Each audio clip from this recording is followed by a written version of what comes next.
Okay. Welcome, Yeah. everyone. Happy May Day. Happy blessings on Beltane. Hope everyone had an amazing, beautiful day. I'm so happy that it's May and it's nice outside. Nice to be outside. And Marza, I'm going to have you take it away. Today you're going Where do you into. want me to take it to? No. Okay. I will take it away. Take it away. Okay. Hi, everyone. Good to see those smiling faces. I hope you're doing well. If you have blocked your screen, please, I want to see you. Okay, I just got somebody telling me I want to come, but I can't come. So that's okay. This particular class is not going to be open on Facebook. Our Facebook on somebody's having a bad hair day. Okay. Or bad hair mouth. Or bad hair month. That was it. I'm sorry. I thought it said bad hair mouth. I'm like, okay. I don't have my glasses on, so I can't read it. This particular one is not going to be on Facebook. There's certain procedures and there's certain classes that I don't mind putting on Facebook, but You mean this one, yes, thank you. YouTube. Thank you. Help me if I have a senior moment. Excuse me. I had to figure out how to cut my hair today. That was fun. I had to cut my bangs because I couldn't see. And now I've got a bunch of like little hairs all over my face that are itching. So pardon me if I like scratch my face, look like a cat.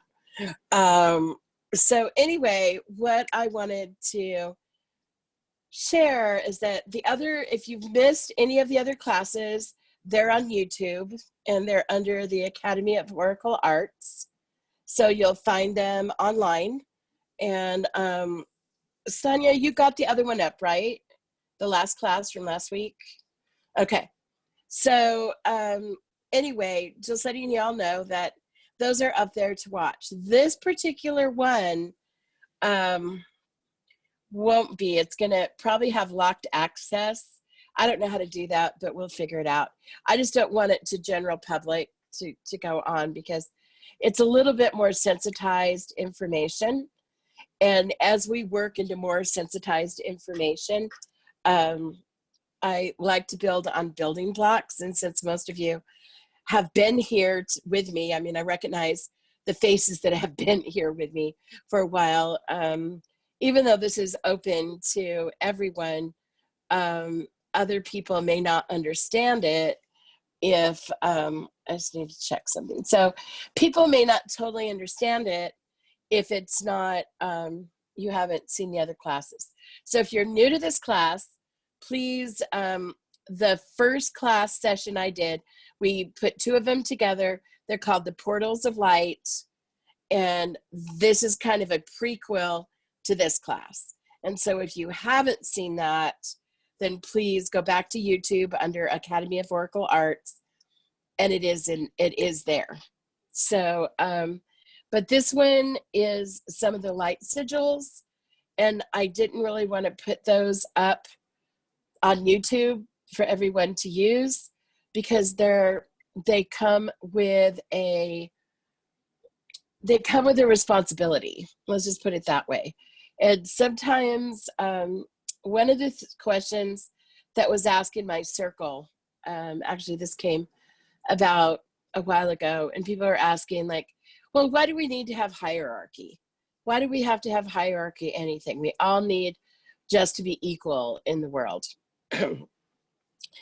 And that's true on one level, but without hierarchy, we actually will run into pure chaos. You know, and like part of the reason I'm not a Trump fan by far, however, I am also a prayerful person who understands that there is a hierarchy above us. And there is a time that instead of bitching about things all the time, excuse my language, that we have to pray for those ones that are in charge. We just do. I mean, It will take a lot to move that administration at this point, but there's also other levels involved. It's not just one person. It's the person would like it to be one person, but it's not.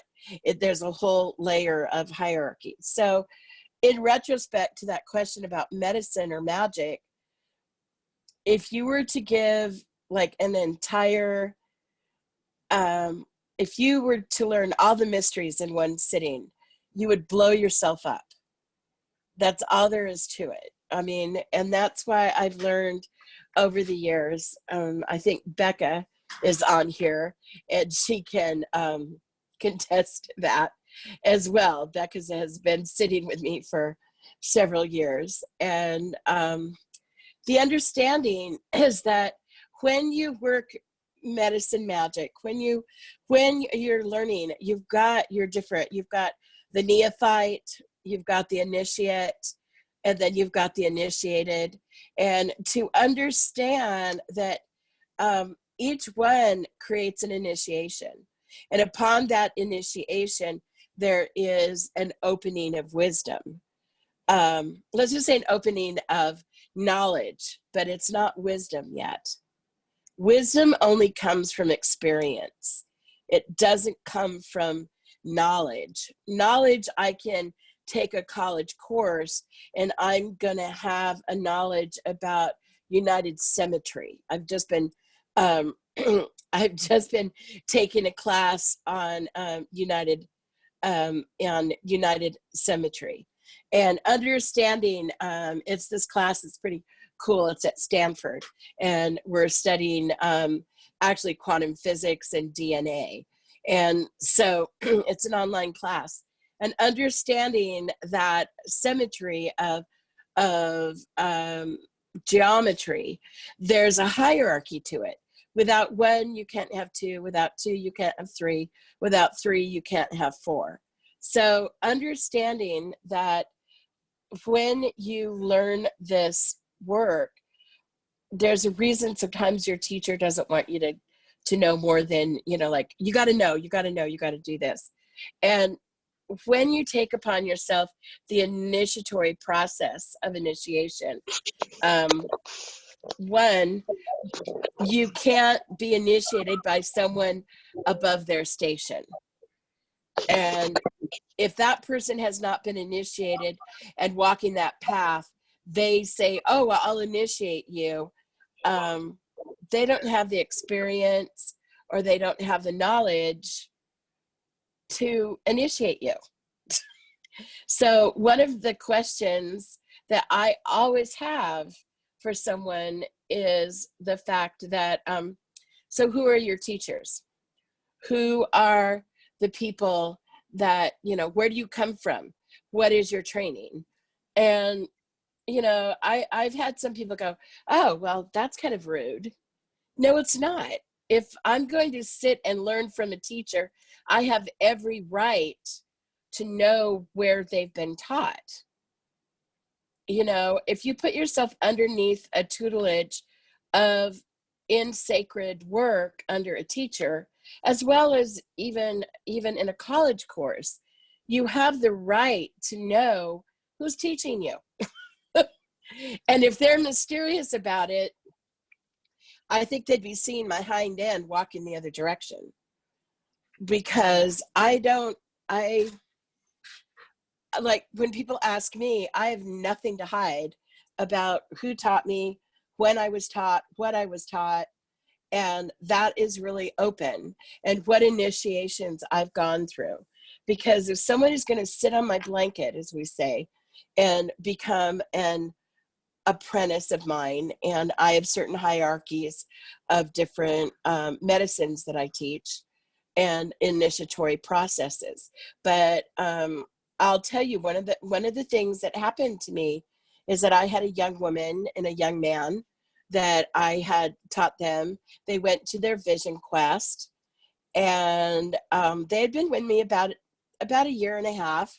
They had gone through there about 6 months out of their vision quest, and they asked me a question and like, hey, Marza, can we come over and use your medicine wheel? And I'm like, sure, you know. They said, yeah, we just, you know, want to do some prayers and have some people. So I'm like, sure, no problem. You know, I mean, I trusted them. Okay. So later on, they got there pretty early. It was about 8 o'clock, and the wheel was pretty far away from the house. So I didn't really see what was going on or heard what was going on. And a few minutes, I don't know, probably a few minutes after 4, they were getting ready to leave. And this woman walks in that I know. She owned a Wicca shop actually down in Loomis, California. And she said, I just got my 3rd degree. And she was looking for her 3rd degree in her Wicca, but she's painted up. She's got a prayer feather. She's got a staff.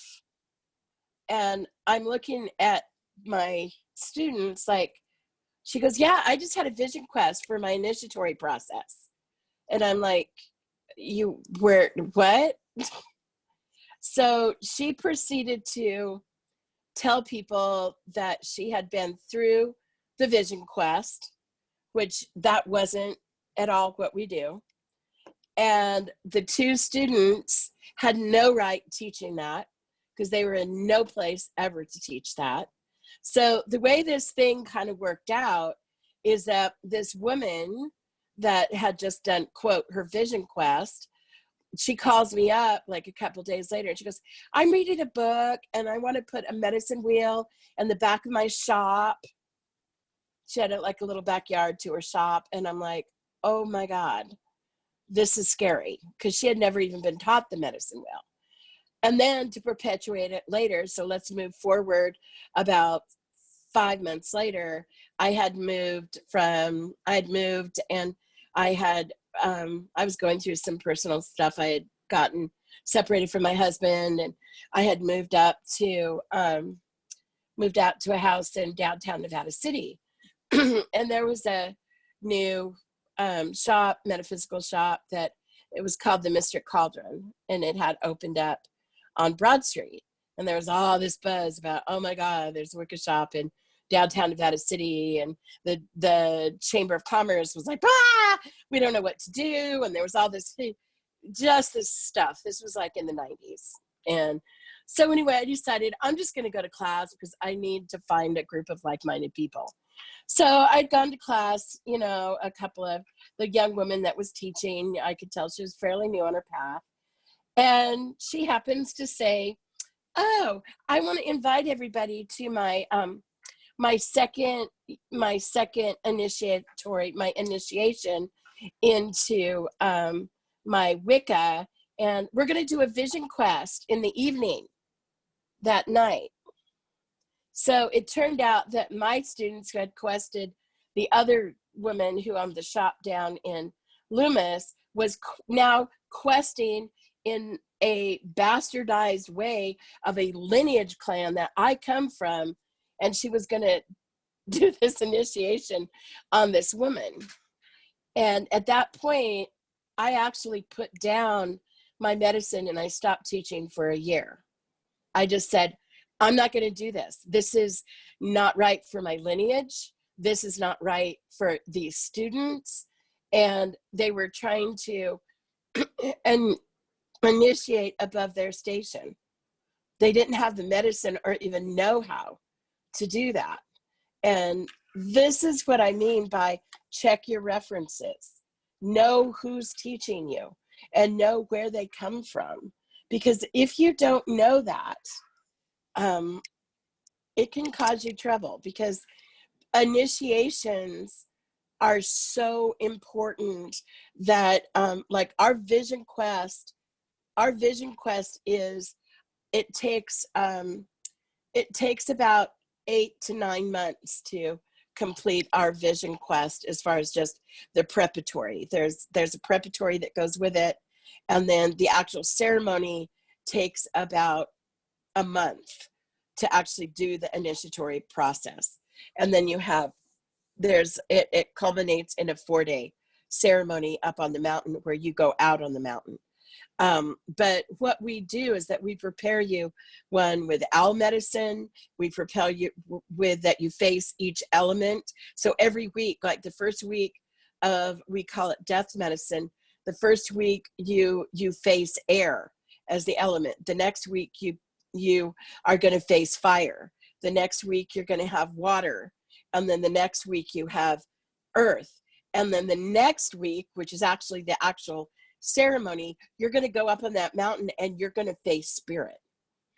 And we use our owl medicine, and you're actually painted, and one by one you are put into the fire. You go into the medicine wheel, and we do an owl dance, and the owl actually does the cord cutting, and your cords are cut, and you actually build like a grave. It's a joined grave. We call it the rock pile, but the representation of is that that's where you go out into. And so you're stripped pretty much after you are undone. So before you start into death medicine, you go into a sweat, and that sweat, we use the owls that unravel you. It's like the only time that we go counterclockwise in our ceremonies. And so that starts unraveling you into from your creation. So we are made with earth, air, fire, water. So during that month, you're unwound by each element, and you face each element, and then you go over the rock pile, or you leave something there of yourself. So a lot of people, like I have this beautiful young woman that I love so much. She left her shoes on the rock pile and went over, and of course she had other shoes, but that was one of her. She had her little keen water shoes there. And we pray, like the people that are left, we start feeding the fire, and we're drumming and we're singing while people are out there. But people just go out into the woods, they make a medicine wheel, and they sit there, and they're not allowed to take, you're only allowed to take what's given to you, and you work with your medicine tools, which is a blanket, a staff, a rattle, and you are pretty much stripped of you as a human being. You are given to the corporeal form, your corporeal form out there. And what that initiation does, it gives you an opportunity to meet the unseen. And it's where the unseen meets you, and you meet the unseen. And I mean, it's a pretty scary process, truly. And there's a couple of people, I don't know, I'm going to look in just for a minute. I want to see who's on here, because there are definitely some people that have been, I'm at least saying 3 people. There are 3 people on this call, maybe 4, that have been quested by that particular method. So that's what these students of mine did. And everything I just told you, they said they did it in 4 hours in my medicine wheel. And then this person was going to do it for 2 hours as a ceremony on the mountain that did the quest that way. So that's how I'm just trying to tell you, is that lineage stuff can get very bastardized if it's not set on, if it's not looking at it. You have to be really careful about looking at the initiatory process. And I know that a lot of people, I call it newbie Twitter-pated, and it's the newbie high, truly. And people are like, oh my God, it's so cool. I love spirit. And this is just like wonderful.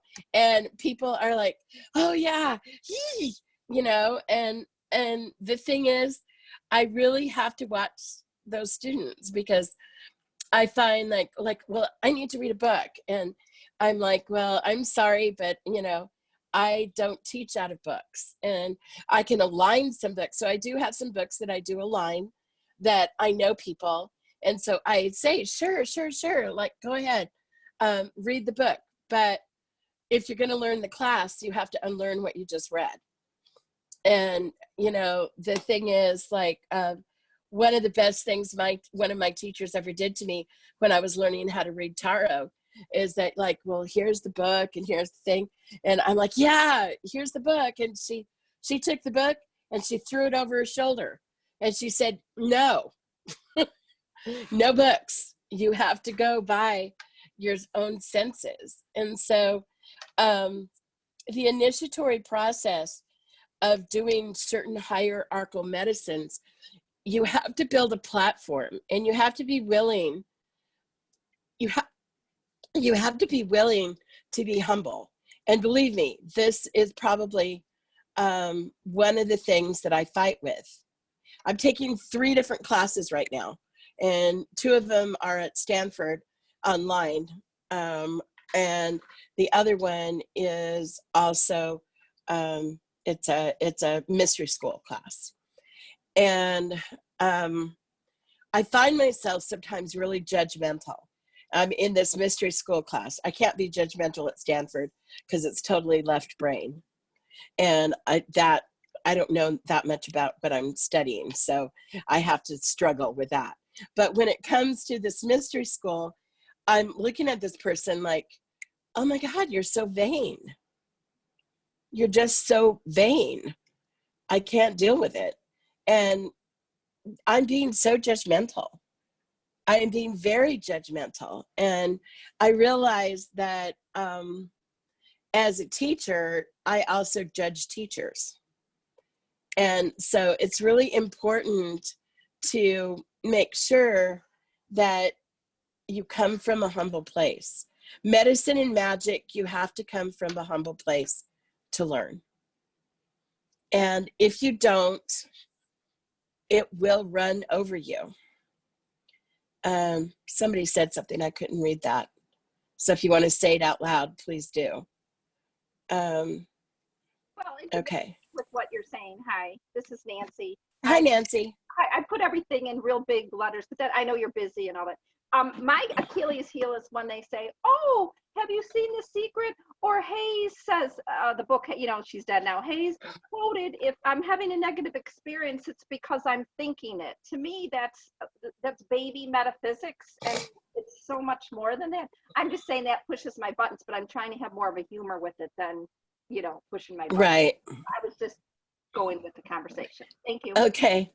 Well, and that's where we're standing here, because when you work in an initiatory, as you have to be willing to be a neophyte, and then you have to be willing to be an initiate, and then you have to be willing to be a journeyman, and then you have to be willing to be an apprentice, and then after be an apprentice, then you have to be whatever that next level is going to be. You have to be willing to walk those steps, and no matter what path you take, you can never start at the top. And I noticed that a lot of people say, oh, well, I took that class, or, well, I know that. And it's like, I took the time to do that. And that's not an apprenticeship. That's not, if you're jumping from here to there, to here, to there, to here, to there, have you really learned it? Have you really sat with it long enough to go build the foundation, and then you build the next level, and then you build the next level, and you build the next level? And sometimes, like, I know when I've given too much information, and my sister and I both have a way of over communicating. As you've probably noticed, you've sat with me for a while. I talk a lot, but that's also part of my medicine. And I talk in the circle ambulation, and I talk in story. I'm a storyteller, and that's how I teach. And the thing is, though, I find out that I have students that I've given too much information to, and I see that they weren't ready to receive that information. And then I have students that I think maybe I didn't give them enough.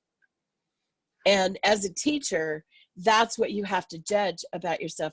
Do you give them too much, or you give them too less? That is where a good teacher, that's why I want to see you guys as much as I can and have a correspondence with you, because when you teach, that is the symmetry and the synergy that moves between you guys. So working in the portals of light, now finally we've laid that foundation, to understand that these classes that I'm teaching are layman's classes. These are very simplified ways of the beginning medicine. These are not the initiatory platform. These are made for a generality.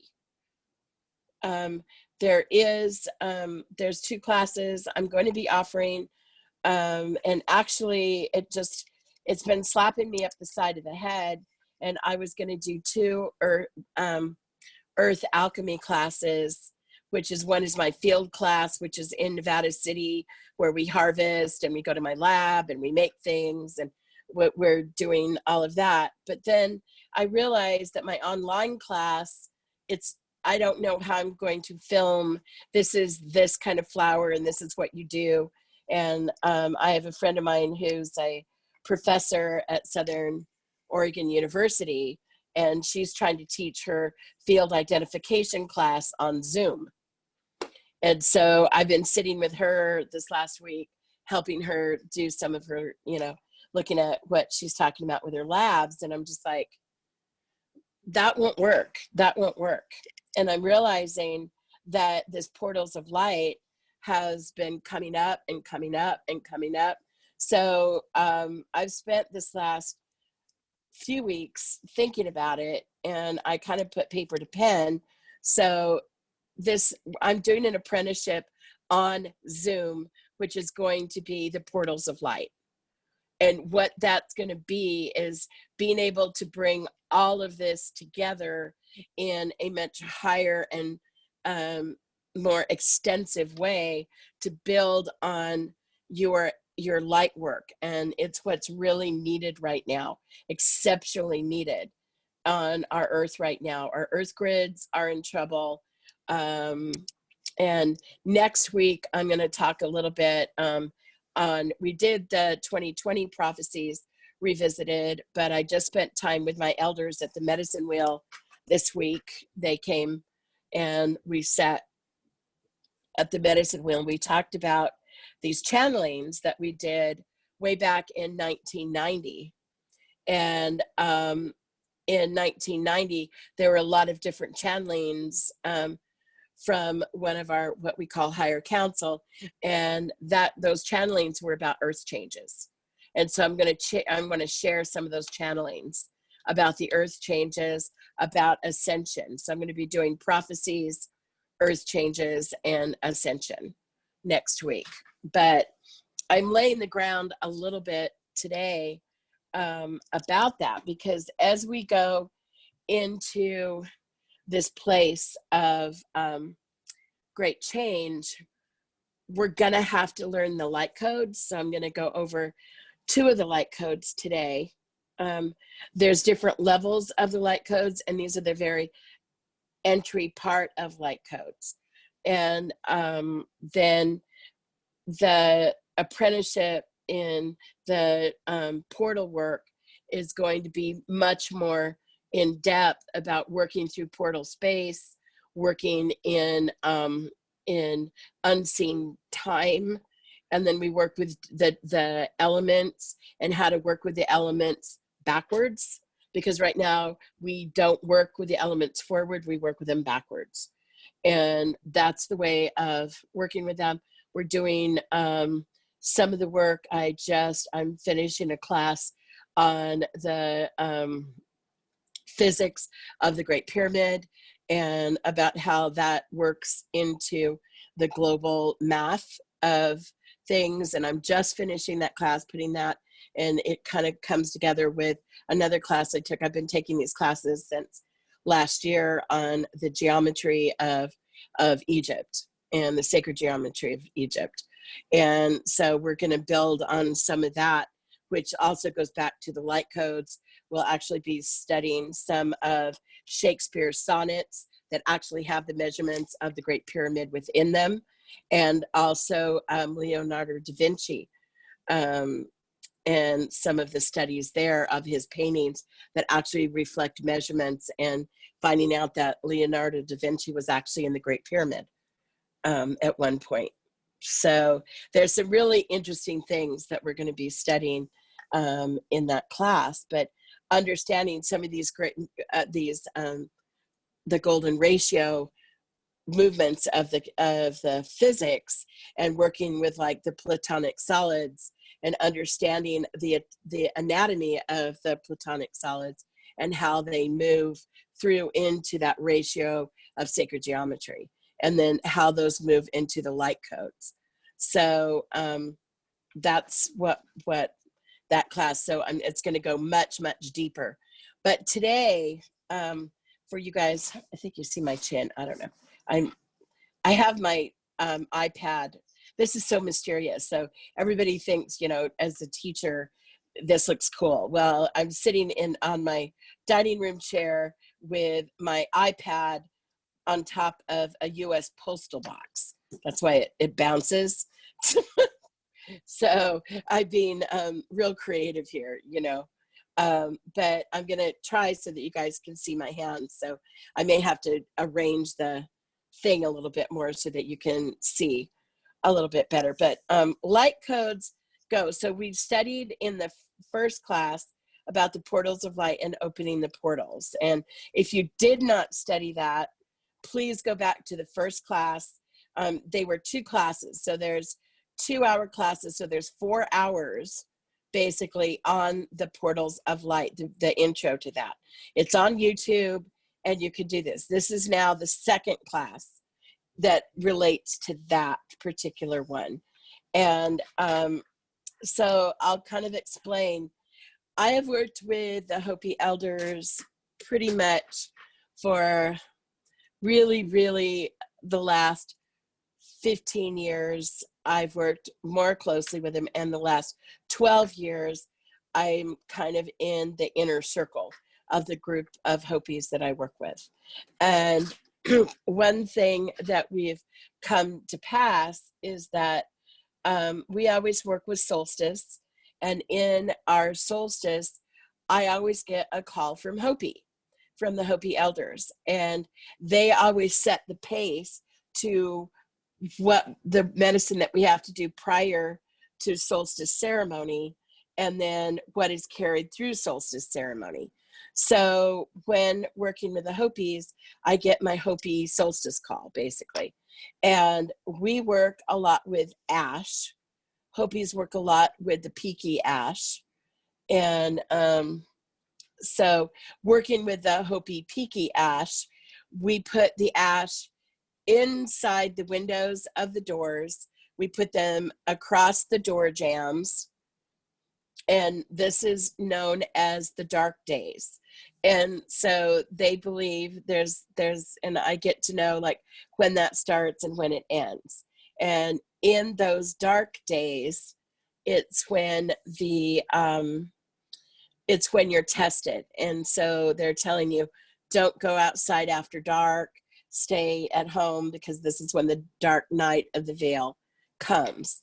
And so in working with that, I was in Egypt this year during that time. So I wasn't quite in sync with what Hopis were doing, but I was very much part of the ash. We were on a bus, and before we went into the pyramid, we were passing the ash around and having people anoint themselves with the ash before, because we were in the Great Pyramid on Christmas morning. And so at solstice, we were at the temple of Philae, or the temple of Isis. And so we were using a lot of the ash. But to understand how the codes of light is that they are light seeds. And those light seeds are given to where they go inside your, like right now, because of the pestilence that we've got that's coming, and it's pestilence. This COVID-19 is exactly written, if you've read anything in Revelation, if you've studied anything in the Judaic forms, in the Judaic form, Hebrew, they have what's called the Passover. And the Passover was when Moses was in Egypt, and he went to the Pharaoh a bunch of times and said, let my people go, let my people go. And there were 7 plagues that were, and the very last one Moses said, have you had enough? To Pharaoh, have you had enough? It's time. And Pharaoh basically says, the firstborn of the Hebrew will die. And Moses goes, wow. Basically Yahweh says, whatever comes out of your mouth is going to be the last plague. So it means that instead of the lastborn of the Hebrew, or the firstborn of the Hebrew being dying, it was the firstborn of Egypt would die. So basically what came out of Pharaoh's mouth, it was reversed. And so the Hebrews that were in captivity with the Egyptians, they were told, if you put blood above your door, which is an offering, as we'd had talked about the offerings class, that blood was put before the door, over the door, and that pestilence passed over. So that's why it's called Passover. And I had this beautiful Zoom cottage, and I'm not Jewish and I've never participated in a cottage before, but one of my friends, they invited me with their family, and I had this it was a beautiful, beautiful ceremony. But understanding that one of the things the Incas have also said, as well as the Hopis, is saying that when it's time for this pestilence to come, you need to gird your loins with light and to take up your sword of light. And if you look across a lot of the different religious prophecies, they all talk about this veil of light, your sword of light, your armor of light, and really understand that. And so as I was sitting there before we were even talking about the Passover, I realized that there are certain sigils that we use at the door that my ancestors have told me, these are the things that you need to do to make sure that you are opening and planting those seeds of light. The Caros actually have the Carpis, the Incas, and they do a ceremony where they actually implant them within your auric field. So what I did is I did the ceremonies that I know to do for the door. I did them at my front door. And I felt that I needed to put the codes of light above my door so the pestilence will pass. So it's kind of like a codes of light. And I realized that I could do that, and I could do this ceremony. So like I said, I met with my elders this week down at our medicine wheel. And that was interesting. We had a good talk, and it really brought me back to some of the original teachings of understanding that we need to get these light seeds out into the world right now. It's really important as we go through this huge transition.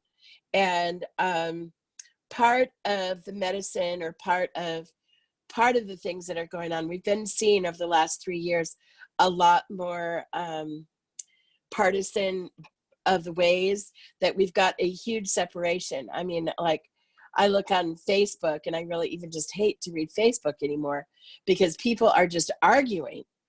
You know, do I wear a mask? Do I not wear a mask? Do I stand in a crowd? Do I continue to do life as normal? I mean, everyone is confused, and it doesn't help that our administration is even confused. What we get from the president, you know, like, no, everybody work with it like this, and then on a tweet you get liberate something. It's like, holy heck. How do you do this? What does this mean? And so it's really important that we plant these seeds of potentiality, these seeds of light for people, so that people don't become I had a dear friend of mine, very dear friend of mine, he's like a son to me, call me and just say, I am so depressed. And, you know, a young man who's normally, you know, he's usually upbeat and he's usually running 1,000 miles an hour. And he just feels like he got smashed into a wall. And right now we've got a lot of oppression, and that oppression is that pestilence. It's not just the disease, it's what comes with the disease, the death, the just the neglect, the suppression, oppression, everything that comes with it. And it's really important that we plant those, that we learn to plant the seeds of light, or those portals of light. We open those portals and we plant those seeds.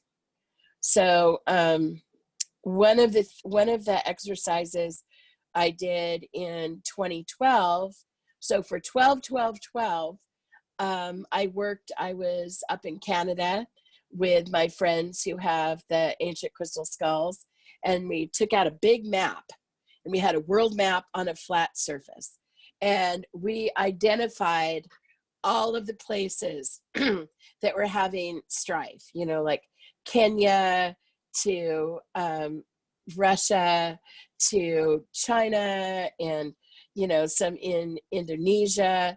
And so what we did is that we took like these little 1-inch crystal skulls, and we put them on the maps in the areas that were having trouble.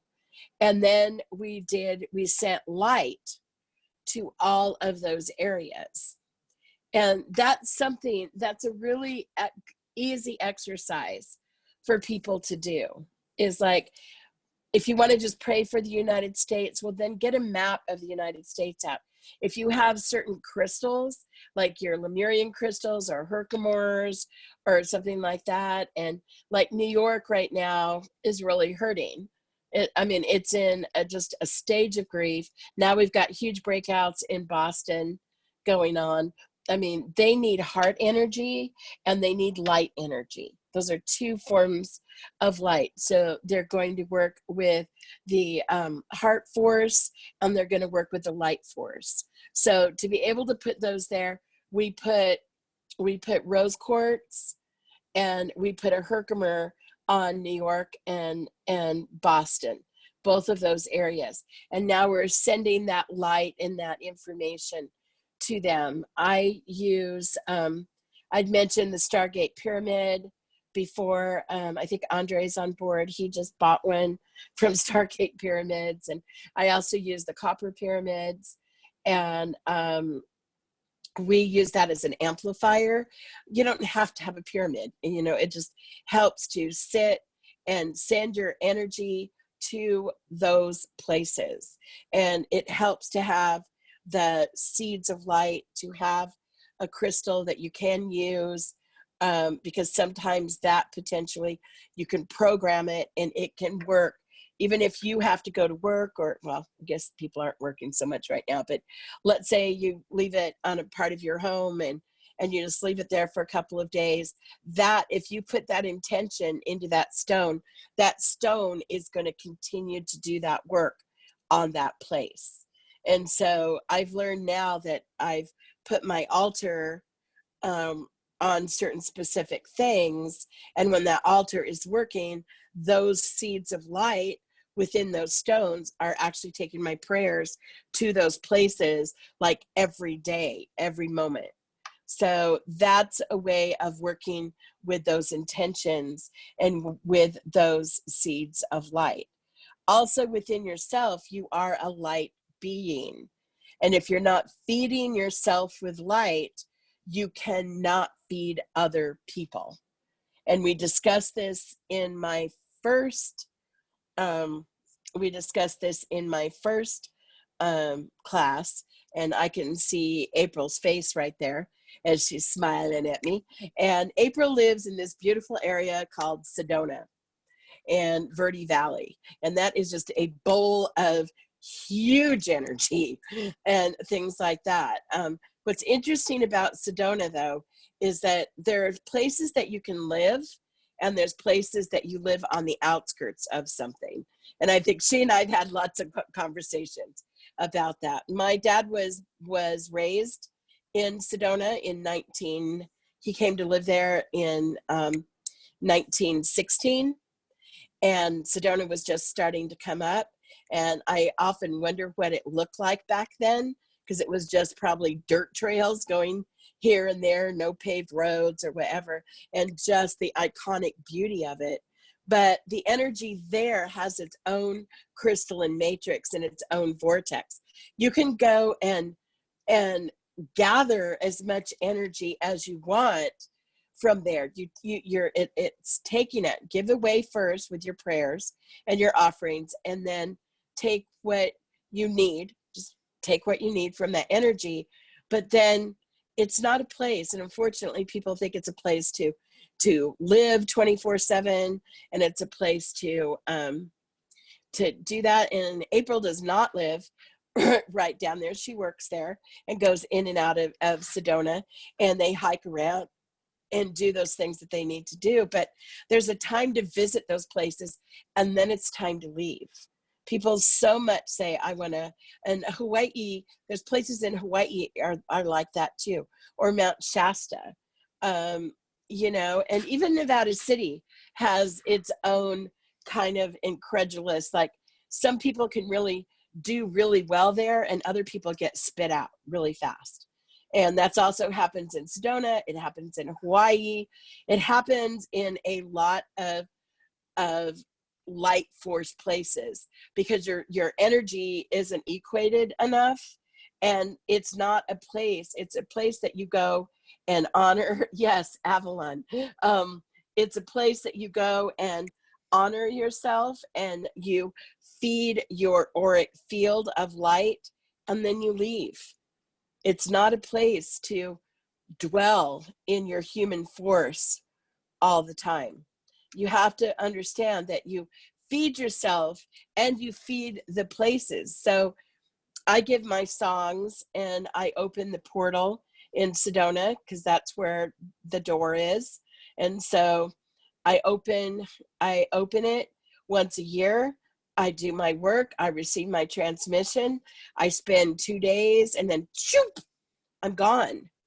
What about places that suck you in? Okay, that's a good question. The question is, what about places that suck you in? There are places. I know a lot of people who bought a one-way ticket to Hawaii, and they're there for about a few months, and by the time they're begging, they're starving, they have no place to live, they don't do well. People don't equate real well there at times, because it's so hard to get that. I don't, was that Catalina? Somebody said something about Catalina. I'm not sure. I don't know if it's true. Hi, I was told that Avalon, some parts of it are still in Catalina Island, California. I don't know. You hear a lot of stuff. Okay, I don't know. I've spent a lot of time in Catalina over the years, but mostly under the water. Mm-hmm. But I don't know. I don't know that to be true. Curious. All right, It just, you. okay. But anyway, just saying, yeah, there are times that your energy will sit, and you just have to be aware of what your energy is doing. Some people say, oh, I want to go there, or I want to live there, or I want to be there, but it will spin you out. If it starts sucking you too hard, it will spin you out. So that's why it's always good to use your own discernment to understand, is this a place that feeds me? And it's okay if it feeds you, but it's like any good meal. If you eat too much of it, it doesn't taste good anymore. It can make you sick. So much of a good thing is only so much of a good thing, because then it's not in balance. So you have to understand your points of balance. And that's what we just talked about in the offerings class. It's the point of power. And you have to understand your point of power. You can take so much in for so long, and then you're going to go out. You're going to tilt. So there are exceptions to the rules. but like I had a house on Big Island, and I go to Big Island once or twice a year, and I do specific things. I can't read all of that. We're going to have some questions at the end or statements here, and I'm going to open it up. But to understand that it's like taking a sip of wine. You can have a half a glass, and that's good. That's about all I can ever have, because you give me more than that, and I'm just going to be either cracking up and then I go to sleep. I really don't do alcohol. It's too powerful for me. And I don't drink. It's just something I've never done too much, but once in a while. But if you think about it, if you're to drink that whole glass, you end up with a hangover, or you feel sick, or you throw up, or whatever that is, and it's just too much. But maybe a couple of sips, it's just really good with that fish dinner, it just gives it the right feeling. So the thing that is really important is to understand your point of balance, because you cannot do these light, and that's why I'm cautious about teaching some of these light codes, because you have to be in balance to do this work. And if you're not, it's like if you're having a bad hair day, then don't come to work. It's kind of like that. If you're not having a place of balance, get yourself in a place of balance before you do this work, because it's kind of like working with a medicine pipe. The medicine pipe is like working with a sharpened blade, and it will either cut you or it will either boost you. But you have to know the balance of power to be able to use it. And that's really the balance of all medicine and all magic, is knowing the balance of power. It can either be very light or it can be very dark. And somewhere in the middle is usually where we operate from, truly. Some people I know that are very exponential light workers, they can't be around any shadow. They get sick if they're in shadow. Or you get people that are so dark that you even expose them to light, of some kind, spiritual light, they're just kind of like, whoa, and they will go off the deep end. So truly your path in this energy that we're walking in is in the middle. But you have to get your physical body as well as your auric body into right alignment and balance of power. And so go look at my offerings class. It's also up there as well, the Ouroboros, under Academy of Oracle Arts. All of those classes are up on YouTube.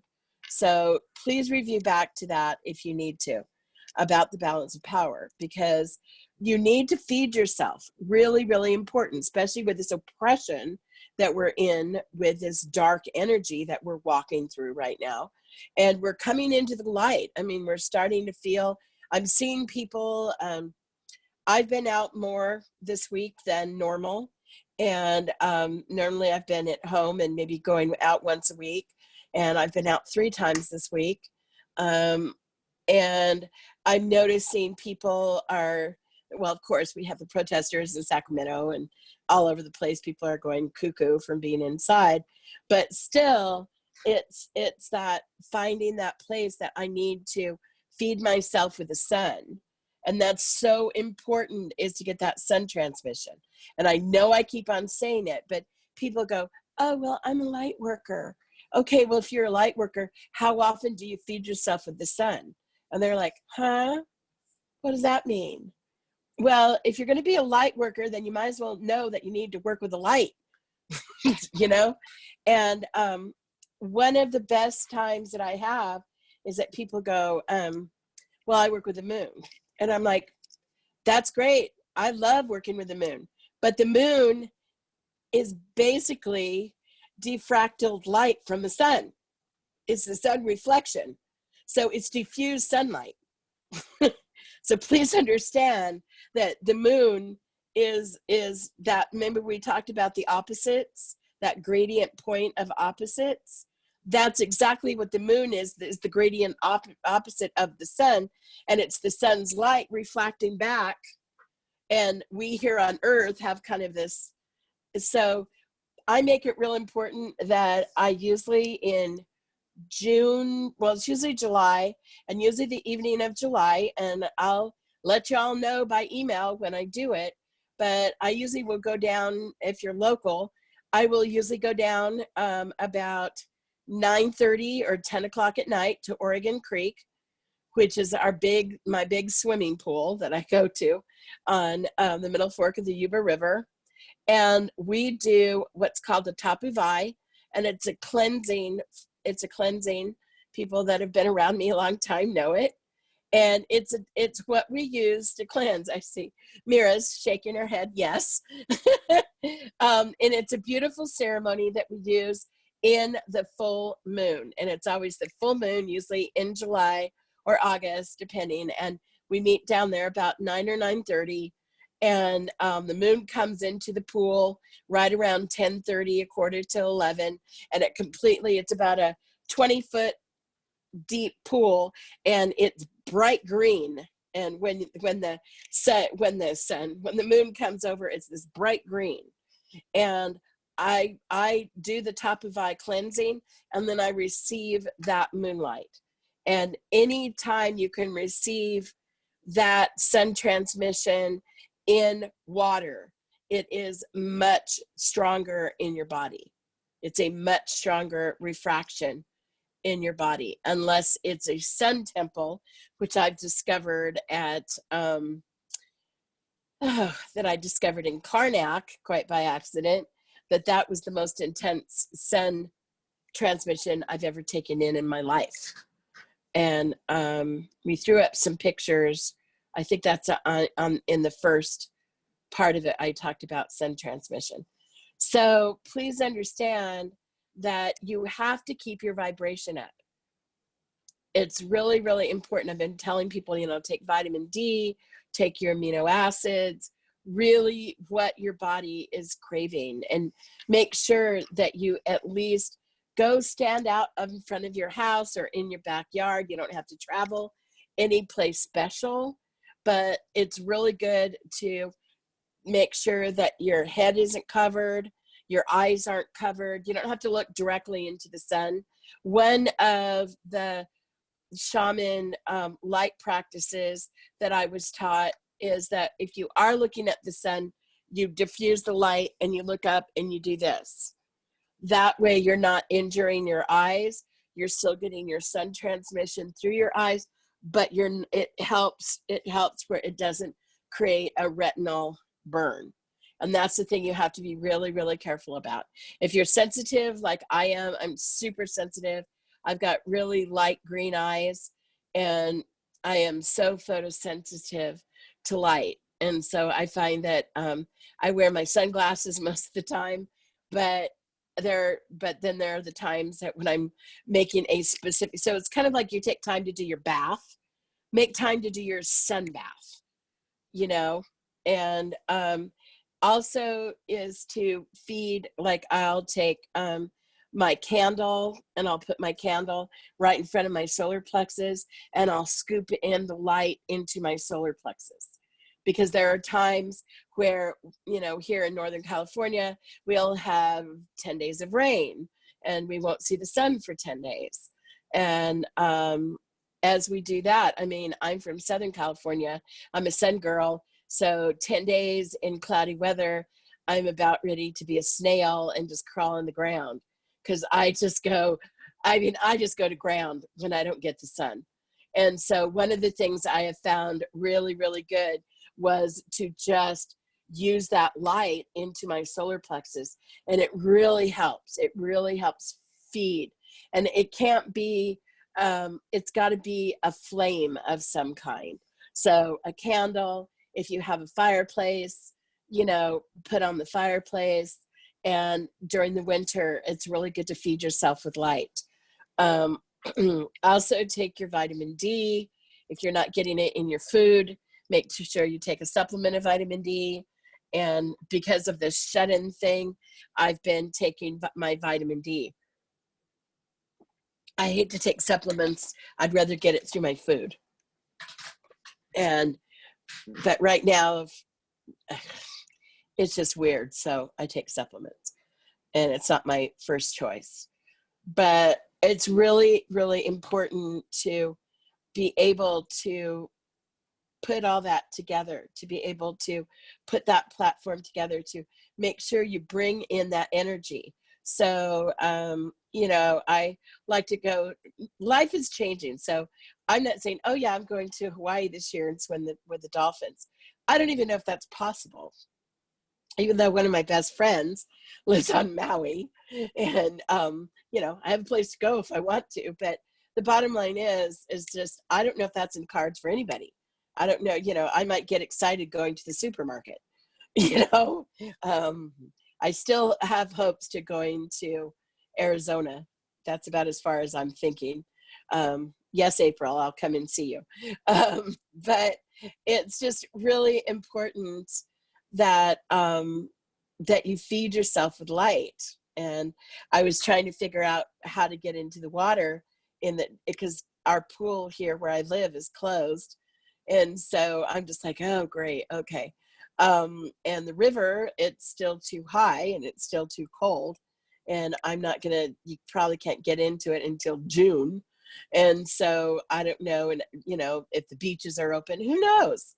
But at least my daughter has a swimming pool. So I ventured down there. Kiddie pool time. Yes. You could buy your float a boat and put it out in your yard if you need to. But real important to get into that water to cleanse yourself this season and to feed yourself with that light. And you're right, Becca.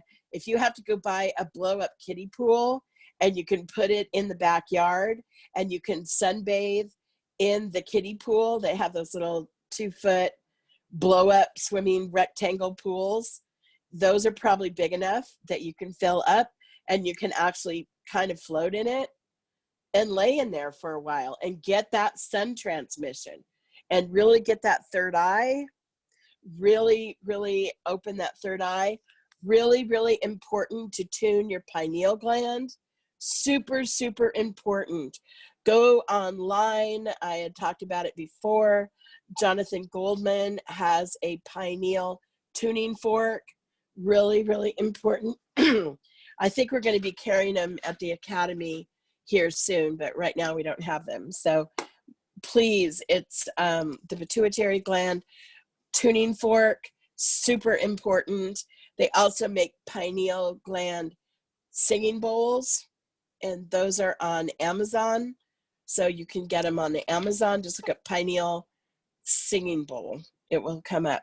Really, really important. I use that twice a day. When I get up in the morning, I use that. I don't know. I'm sorry, I can't tell you what frequency. The question was, what is the frequency of the pineal fork? I don't know. It just says pineal. I don't know. And as far as the singing bowl, I don't know what hertz that is either. I just have my tuning forks, and those tuning forks have pineal on them. I don't know. I think it's a sound that they frequented, and it's not in our normal it's not like a 528, or it's not like a 432 or an 896. It's not one of the normal tuning forks you can buy. It's made specifically tuned for that. I do know that. And so I use that, and I will use the fork, and the fork I use on both sides of the head. And then I'll take the back end of the fork and I'll put it right here between the supraorbitals at the base of my skull. And that's the other place of it. And I'll also put it Marza, to my third eye. your sound cut out. Oh, it did? Can you hear me? Hello? Oh, okay, it was just me. I can hear you. Oh, it was just you? Okay. Yeah. Well, that's okay. If you guys want to hang up, it's all right.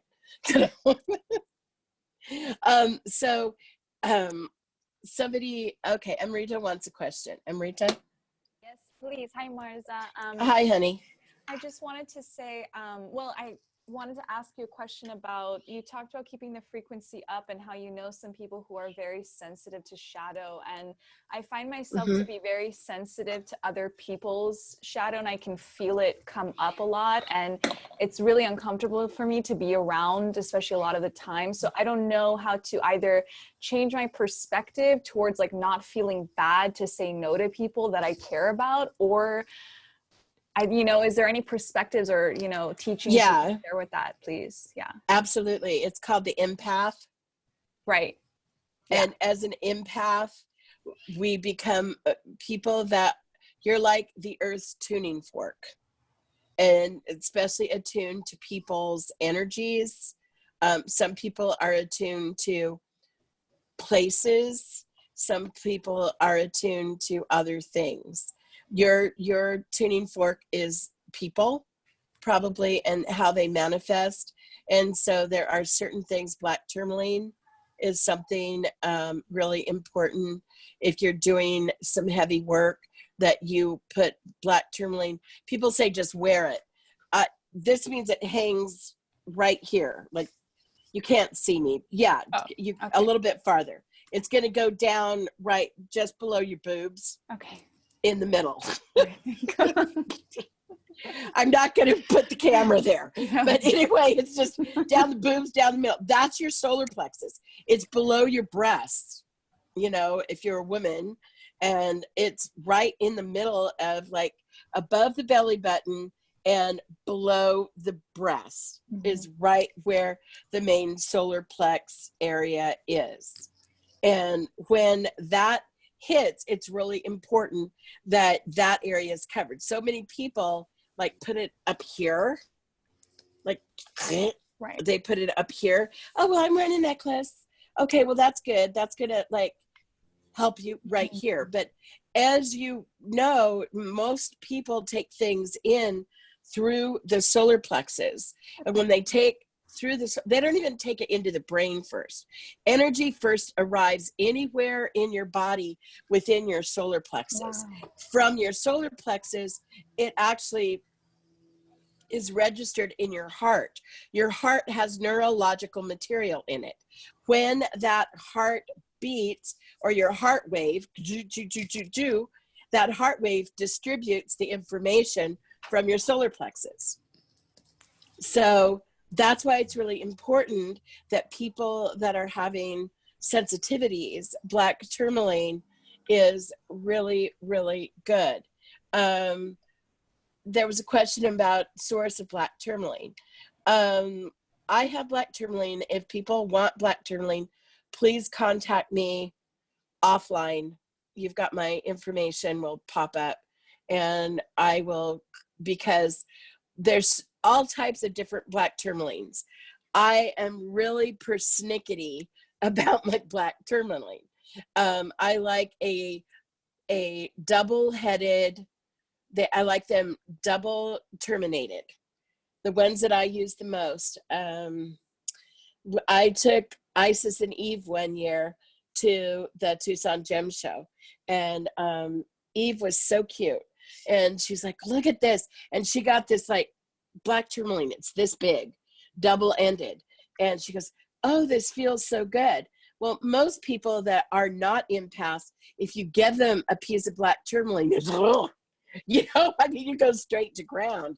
And so we were doing some exercise, and like everybody's got crystals around them. And all of a sudden this black tourmaline comes out and goes bonk. And it's kind of like, oh, like, and people, everybody has their crystals, and she's got this black tourmaline, and she's just like sharing it, that it feels so good and everything. That's like, honey, like she's an extreme empath as well. And so working with that, it's just important that when people have that. So black tourmaline is really a great stone to work with. Obsidian is another one. Obsidian works more for mirroring, because mirroring, it stops something from coming in and it sends it back out. So black tourmaline and black onyx, black jade. Black tourmaline is the best for the grounding and it will help with your field insensitivity.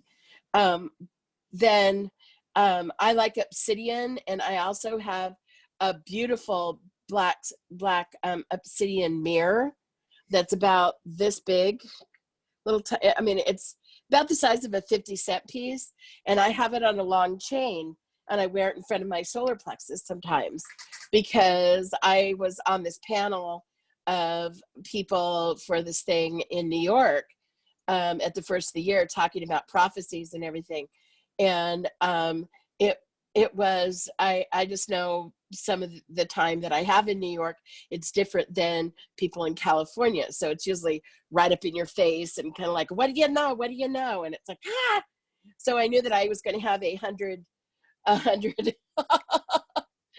going to have 100 New Yorkers sitting in front of me.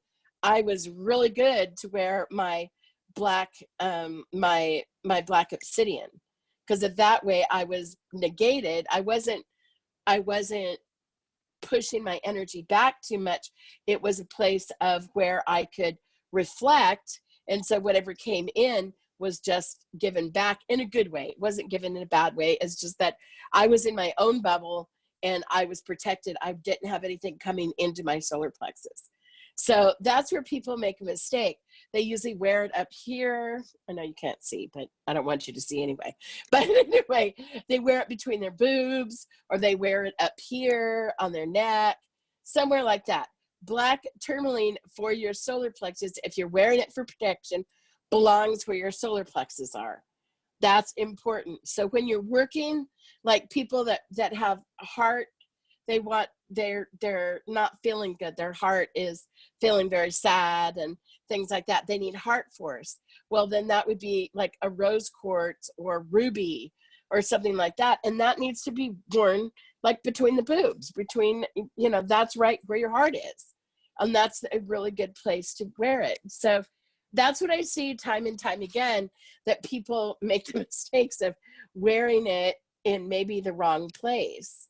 And so if it's something on your throat, well then emerald, and you wear emerald like right here on your throat, and so if you're going to be feeding yourself with stones and but the whole object of going back to the main thing is that we're feeding our light bodies. We're feeding our light bodies with the sun force, amino acids, making sure that your amino acids, turmeric right now, huge herb, really, really good for immune system, but it's a sun herb.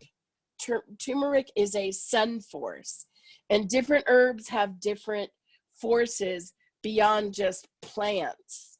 And I work a lot with vibrational flowers and vibrational stones, and I make liquid medicines out of those and what the repertory is for. So I divide them up into light force, energy force, heart force, and then we have shadow force. And yes, I actually make shadow medicine.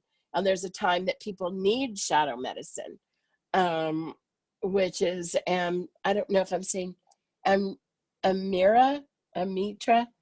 I can't read your the one that asked me about the tourmaline. Oh, Amrita, yes. Amrita, okay, I'm sorry. No, it's okay. Again, it's okay. All good. You're okay. Good, honey. But it's kind of the question, like Rita said, one of the things that might help her, like energy attracts like energy. And sometimes when someone is too oversensitive, you want to give them a little bit of shadow medicine. It's kind of like somebody with a sunflower. If they're just, you guys all know those kind of people that, it's like, oh my God, and sometimes you need to just do that. There is a time to work with shadow medicine. And so it's really important. What if someone is ill, but you care for them? I didn't get the question. Please answer that. Say that question, please. So what I meant is I'm a caretaker, and right. we're quadriplegic.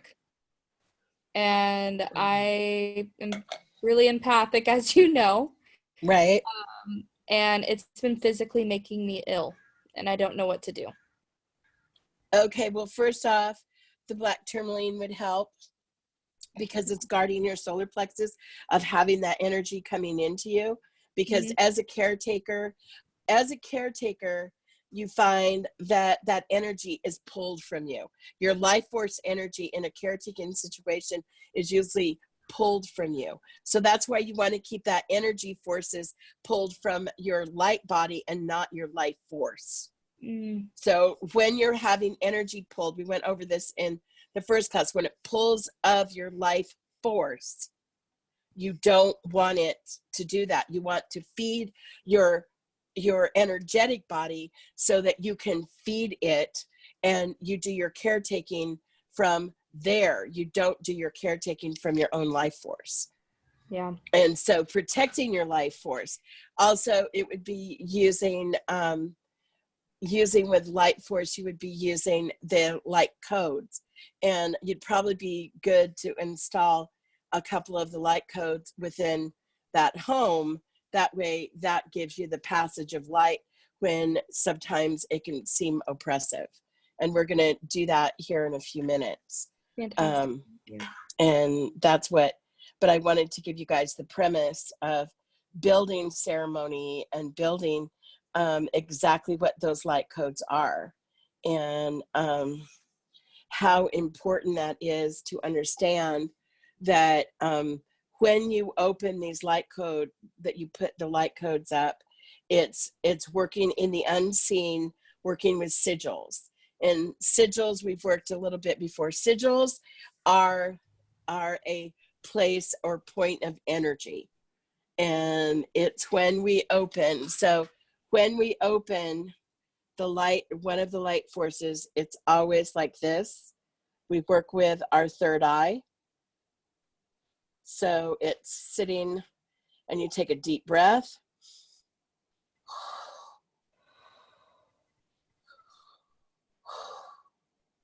You gather your energy, and you open your third eye, and you give that sigil, and then you bring that sigil down to your solar plexus. From your solar plexus, you breathe into it again, and then you give it to the place that you are going to be. So normally when I give that light seed, I usually will plant it either at the doorway, so it protects coming and going, is a good place to put it. It's a good place to do that ceremony before you go to bed. It's sometimes good to do that ceremony when you awaken. So again, we do this. We put it on our heads here. We breathe in.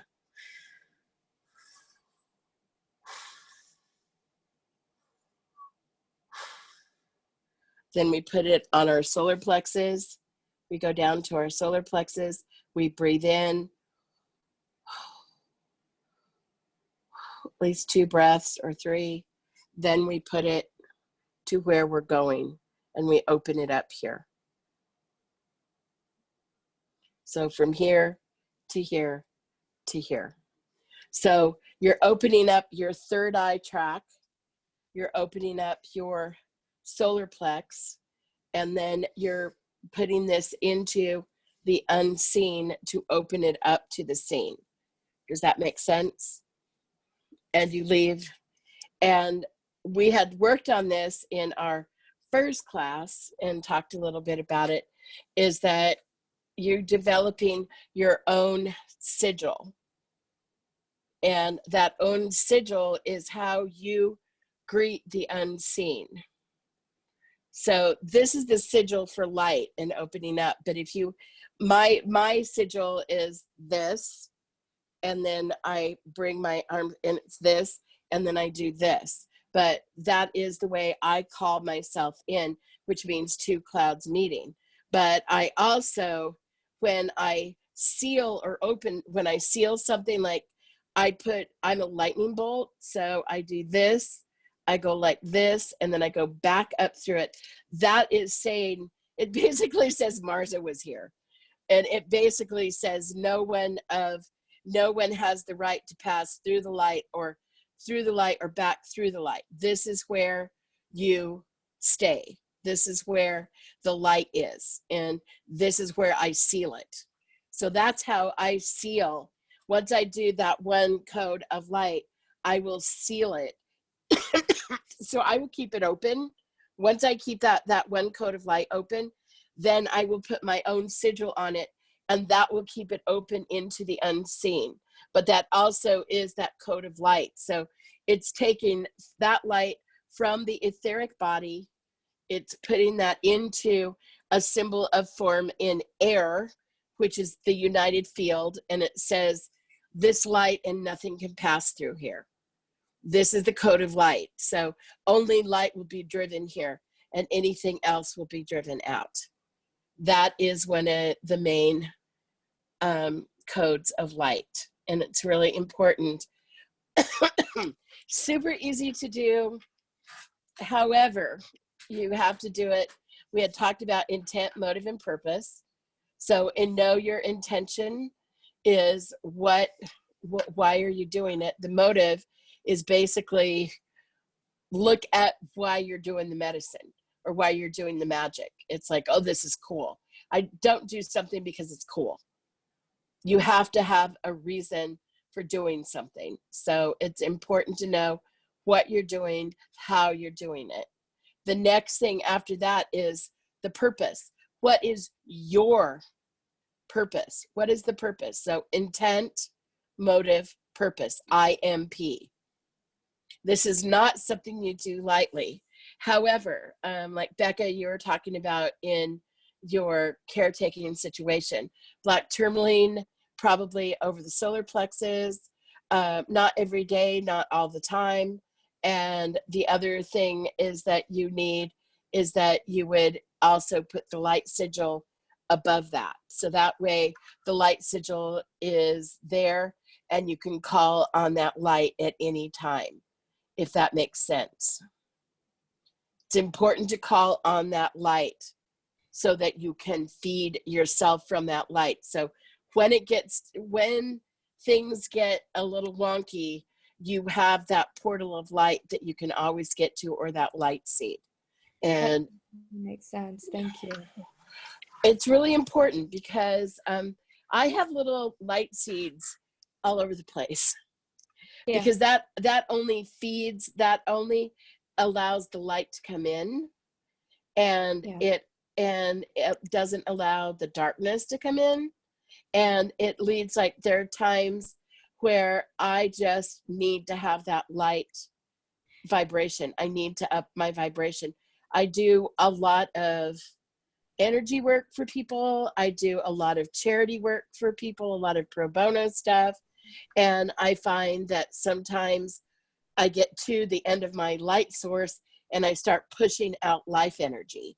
I've been physically getting sick, and I've been building a wall in my head, trying to, and it's been really difficult because I care about this person.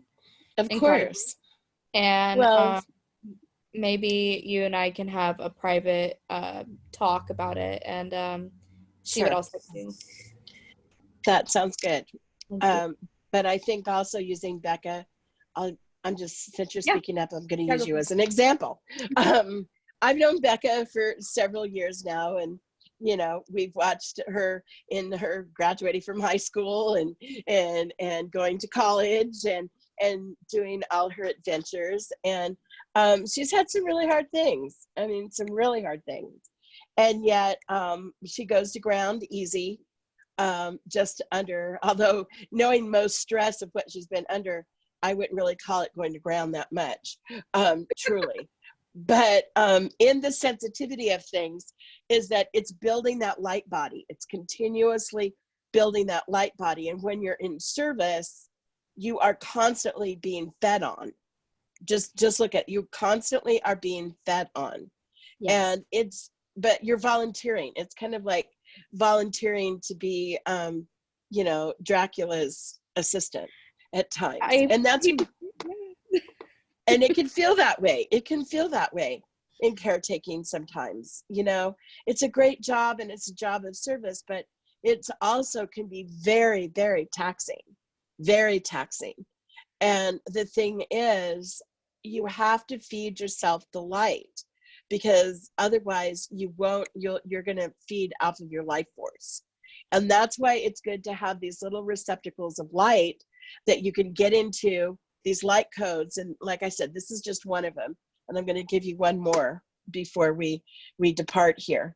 But it's good to have these places in the unseen that you can get to. So if you're going to be at your caretaker's home, this not only feeds the person that's there, but it's not connected to your energy. You have to understand, this is in the matrix. You have given a portal of light in the matrix of the 0 point field. And that way you can go in, but you've sealed it with your sigils. So nothing can come in of it or out of it, only you. But that person will radiate light from it. If it's within your matrix of your home, it's in the matrix of a place that needs healing, I will leave these droplets of light in different places. And we did a lot of this work, I told you, in Egypt. We did this work twice a year, usually once to twice a year at the door, that we always leave these open, this place has been there for thousands of years, and it's in its own natural, ebb and flow of life. But it's also an emergence door, and within that emergence door, we give it a attunement. And so it's giving, much like if you've taken Reiki, and in Reiki, when you receive your symbols on your hands, you also know how to use your tongue and how you're using your Kegel muscles to hold that energy, and how you will use that energy outward. It's very similar to that, but these are kind of like Reiki in the unseen. And it's actually giving these light codes to places that you want to heal, places that you frequent and need to be fed, which so many places are depleted now of energy, and people are depleted of energy. So they're eating that force. I mean, right now people are hungry. I mean, they're hungry for socialization. They're oppressed by economics. They're in fear of disease.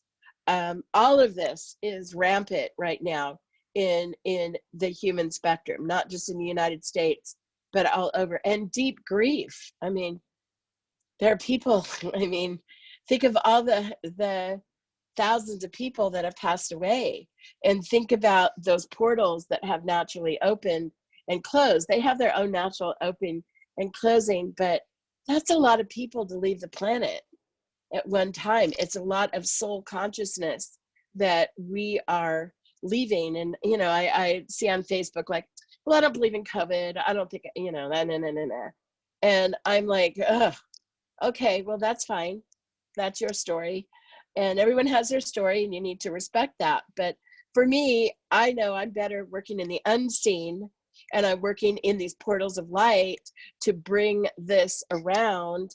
And I'm also an empath. I'm also clairvoyant, and working in the psychic realms, as you say, and working in the unseen. And when you work in those unseens, you can feel the oppression. The minute you go there, it's like, whoa, and it's difficult for me. And so I'm finding that I am actually doing my portals of light in my home like 3 or 4 times a week. I'm actually representing those at the door, just because I just feel that pull of what we're going through, that oppression. But that oppression that's upon us, we have to be the ones that help the light rise. And that's what's made me kind of change horses in the middle of the stream to do this portals of light apprenticeship, because I realize that we need those light workers, boots on the ground, to be able to do this light work in a way that is done in the right way, and people wherever they live. And I know that Zoom has given me such an incredible platform to be able to reach people that I've never been able to reach. I have this young woman in Argentina that's like, hey, when's your class starting? I'm like, whoa, okay, that's kind of cool. So it's really cool to be able to reach people. And I've been always so against technology. So I'm finding myself embracing this and understanding that this can be used for a good thing. And why we have it, and who knows how long we will have it, if things do fall apart even more. I'm just grateful that we're able to use this technology to be able to give people this knowledge that has been left to me by my elders, and how to work in those light fields, because we need this light, this diffusion of light. Why our elementals are diminished, our light is diminished. Everything right now, it's kind of like we've taken the dimmer switch and we've turned the lights down on the planet. And anything that is of dense energy is oozing out of every orifice that we have. And the thing is that we need to raise, hi Sinette, we need to raise the energy to the point where we have this light energy. So as we are able, because one thing to know is that dense energy cannot live in light energy. The stronger the light, the less the dense energy can live. And I'm not trying to say light as in I'm just trying to say that shadow medicine has its place in life, and it's not necessarily negative.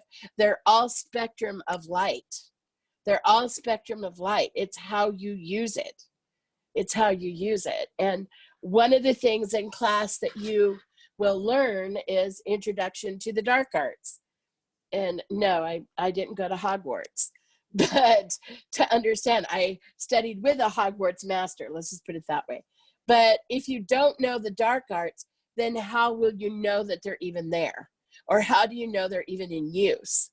So if you learn the dark arts, then you learn the light arts to diffuse it. And that's basically what you're doing. You're not negating it. Energy can only be gathered and pinpointed.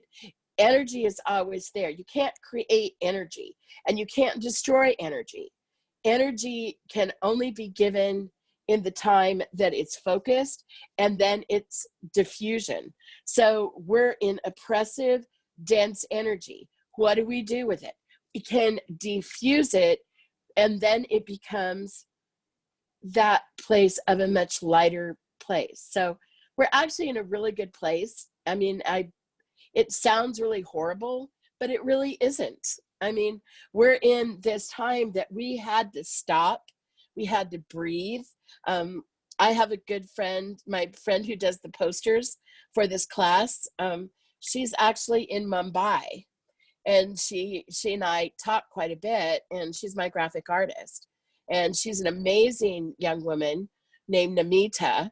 And please look on I think it's on Rebel Alchemy. She did this beautiful animated series called The Thousand Petals. And she animated it, she wrote it, and it's about the use of the lotus flower and the legend of the lotus flower. So just scroll through it. You'll find it on the Facebook. It's on the Facebook page of Rebel Alchemy. I think so. Or it's on Ancient Earth, but I think it's under Rebel Alchemy. And it's on the Facebook pages. Yeah, you can ask a question just a minute. Let me tie this down. So I want people to understand that these little portals of light, or these codes of light, there's different kinds of codes. And the one I'm giving you today is just very basic. And it's the code that allows the energy to come in to you, and you seal it off. You make sure that you seal it off, because you don't want it to be a leak. There's such thing as the light codes, and there's such thing as leak. You want this to be the light code. And I would suggest to try to put it in your bedroom and to open up. You'll see that your dream time will probably enhance. The other stone that works really good with this particular light code is selenite. I have a gigantic, it's 4 inches thick and it's 3 feet by 3 feet piece of selenite. It's about like this and it's like this big around. And I stand on it like every morning and every night to clear myself. It's right next to my bed. That's that white stone, right? Oh. Pardon? That's that white stone, right? Selenite, white? It's white, yeah. It could be white or see-through. Thank you. It's a calcite. It's a crystalline calcite. Anyway, you'll usually find them in rods. That's how you normally find them. The ones from Utah are actually plates. They come in plates. The ones from Morocco, the ones from Mexico are mostly, you'll see them in rods and things like that. But I work really close with that particular light stone. And you'll find that I'll equate the stones that go with the particular codes, because each code has actually a stone that's represented for it. Okay, there was a question. Would you please, Coroa? It begins with whoever. Hi. Hi, sorry, I didn't see your name. How do you pronounce your name? Corina. Corina, I'm sorry. I just saw the C-O-R and I couldn't read the rest. So, yes, please ask. I have 2 questions.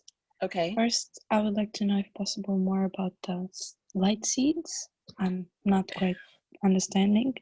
Okay. And I would also like to know, you've been telling us how to prepare to garnish ourselves and to connect, but how about the children? Is there? Yes. Those are 2 kind of separate questions, so let me ask the first one. The first one is a light seed. A light seed, we all have our auric vibration, and people are born at different vibrations. I was born in November of 1955, and I lived right next to Anaheim, and so I was born in the energy of Disneyland. It had just opened the month that I was born, actually, and in Southern California. But I was born where the Schumann resonance was at 7.8 hertz. So I am born at a time of where the vibrational field was pretty consistent. It started fluctuating, really started fluctuating more right after the harmonic convergence, and just a little bit before that, so the 80s. It really started fluctuating in around the early 80s. There was more fluctuation in the Schumann resonance, and it has been fluctuating incredibly. So now we've got, Generation X, Generation Z, we've got the Rainbow Kids, the Stripe Kids, or whatever. Every person is born within a certain frequency. And as you're born, your body and your light frequency is able to reach. And if you understand the world around us, some people call it the Akashic Records. Some people call it cosmic consciousness. There is a recording of everything that ever happened on this planet within the planet's auric field, which is every idea, everything that's ever been invented has probably been invented before in another time, in another space. And as we become more attuned to these higher resonance, then we're able to bring in the higher vibration memories. So the more advanced societies that have lived on this planet before us, as we raise our vibration, we're able to transmute that energy into form. So as we move our light forces or our auric body up in vibration, we're able to assimilate to higher vibrational frequencies that also give us higher spiritual messages, as well as higher advanced technology, at higher advanced just human being. So as we work, because we've gone through the 4 ages that we've talked about before, the golden, the silver, the bronze, and the iron, all of those are recorded. And according to Hopi, that we're now moving from the 4th world to the 5th world. So that means there have been 4 worlds And there are 4 worlds of Akashic records built on this planet. So we're not the most advanced we've ever been. We know that. And if you've ever been to Egypt, you really know that. Even sitting in those temples and understanding the acoustics, and what they knew was far more advanced than we ever know right now. And understanding we're starting to reach those realms. That's why I do the sun transmission. In 2012, we took in a galactic alignment with our great central sun in the Milky Way, which is the great central sun, spoke to our sun. And our sun is going through a tremendous amount of change with the heliotrope and the ionosphere, and all of that vibrational light is coming into the planet, which is part of what's happening right now, is that we are ascending. And I'm talking about this more next week about ascension, but all of this is coming into play, and all of that plays within your auric field, and how you receive that light and how you transmute that light.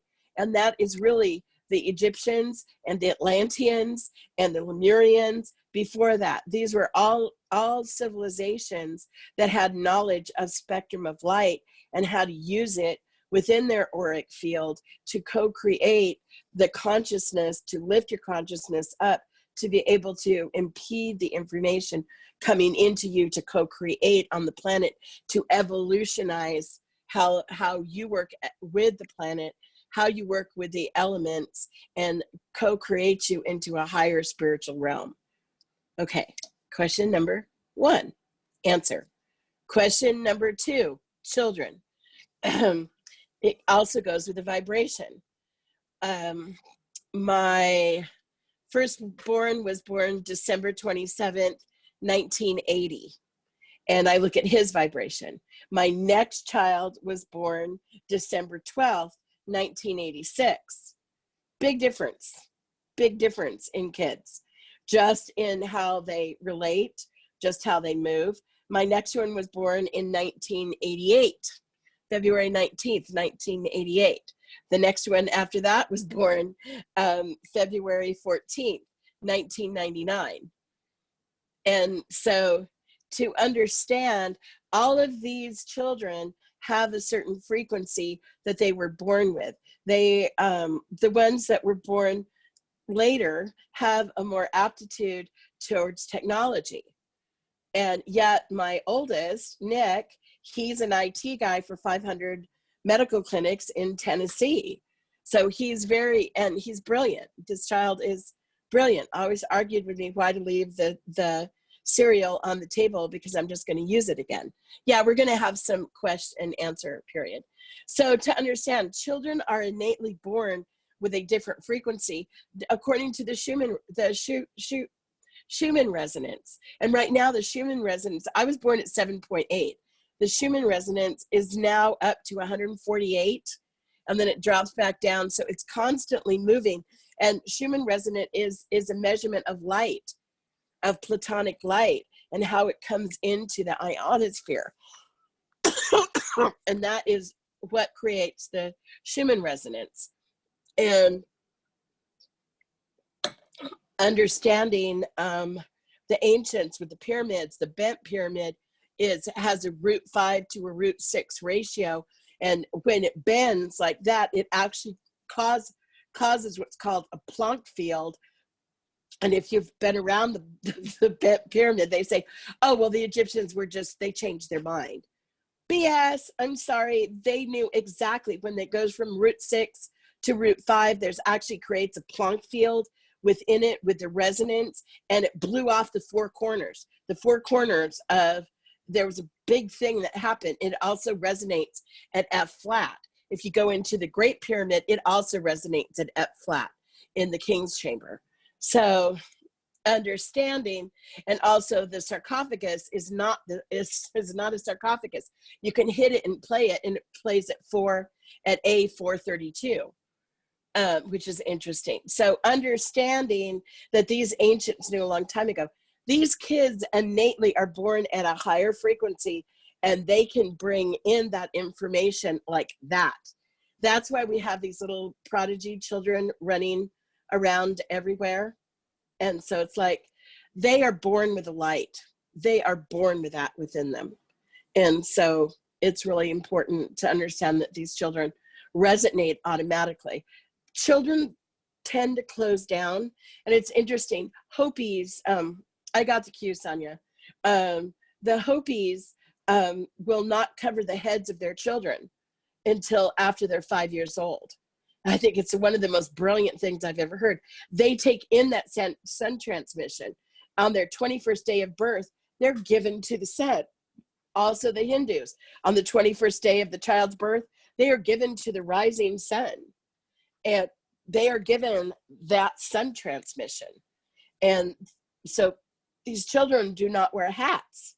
And that is because their relationship to the sun and that information of helping them seat their soul.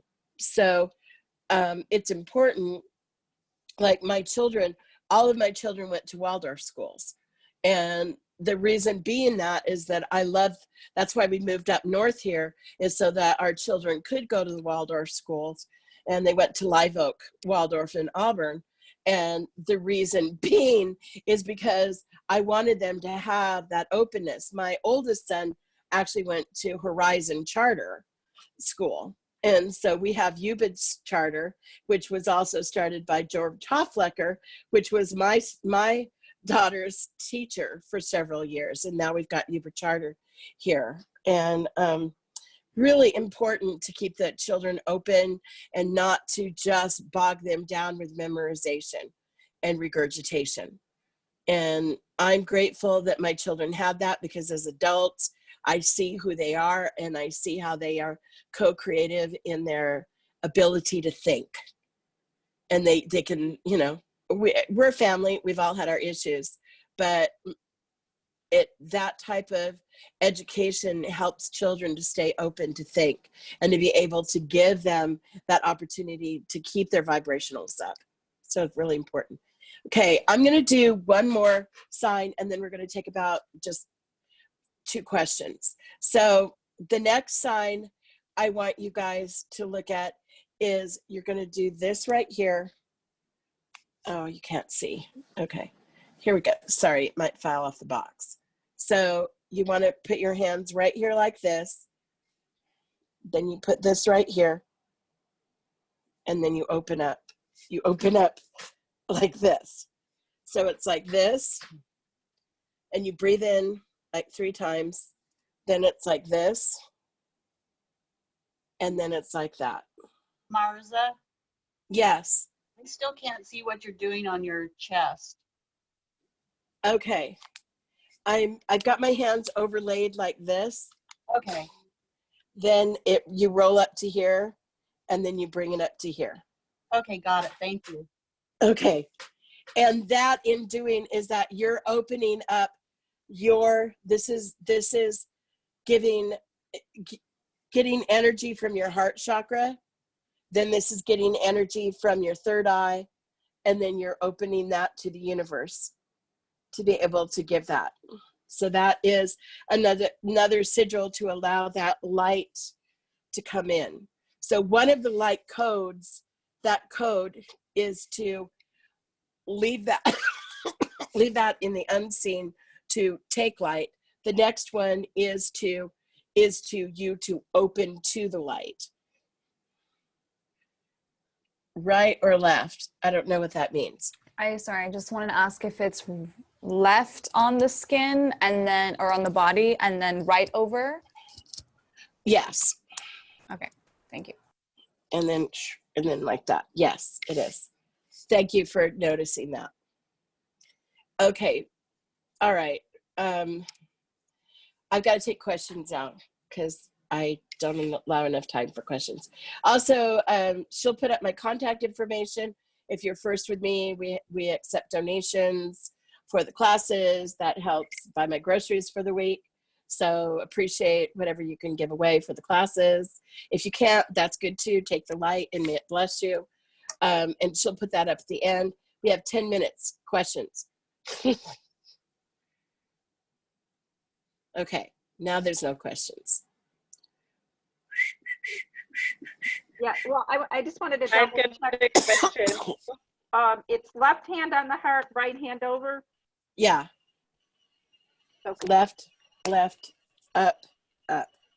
And this is just, it kind of goes with this. I wouldn't get into it. I'll be quick. My neighbor, I won't get into it. They're busybodies, real whatever. And Spirit said, just cut them off. Like I cut them off on the phone. I'm an empath too.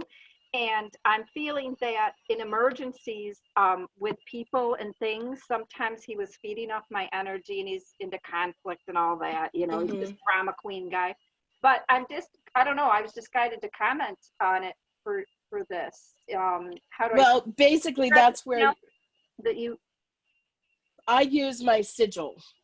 Like I have my air sigil, which is my more that's my name in my medicine name. So I give my sigil and I do like I would do my sigil and then do that and just say done.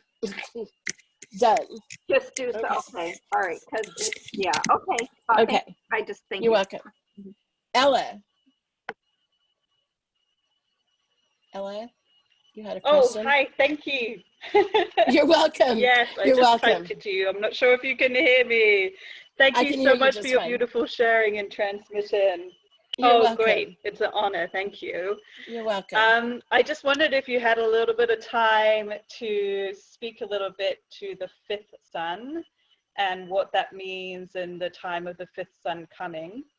And the second question, if it doesn't overload you, to speak of both, is could you speak to the sun disk? And this is the sun disk that's found in many cultures, sometimes with different symbols, but like a sundial, sun disk, and it's found in the Hopi culture, I believe, as well. And I'd love to hear if you know anything about those. What I know quite a bit about them, actually. Okay to share. I've worked like I said, exciting. We have 7 minutes, and so I will talk about this. Yay, but also puzzle piece. It will actually be there'll be a lot. I'm not baiting you to take another class. I'm just telling you that next week we're talking about we're talking about some of this. And so in talking about fabulous. some of this, I just want to make sure, okay, the fifth sun, there's 5 worlds according to the Anastasis. And in those 5 worlds represent, like the third world was destroyed by water, the second world was destroyed by ice, the first world was destroyed by fire. So we have fire, and so understanding that the destruction. So I'm just going to go back to the third world. So the third world was the flood as we know it, and it's pretty much mentioned on every single whatever. That was the passage, and now we're in the fourth world, and again, here comes the corruption, here comes the purification, and each world is a purification. This world, we were given a choice from Creator, and look up the Hopi Prophecy Rock because it's written all right there, and look up Grandfather Martin, and he'll talk about the clay tablets. That somebody said something about Maya. Maya is correct too, with the Mayan calendar and things like that. But we're getting into the fact that in Hopi is that we have the fifth sun. Also in the Mayan, in some of it, it's the sixth sun.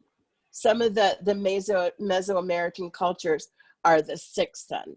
So however you want to take it, whether we're moving from the fifth sun or the sixth sun, whatever, it's the time that we've been giving. The Hopis have been going, they tried 3 different times to go to the House of Micah, which is actually the UN building, and they were turned away all 3 times. And this was in the 80s, and they came to tell the people. They tried to go to and then the Incas came in 1993. They came to talk about their prophecies to the Capitol in the United States, and they were sent to the National Cathedral.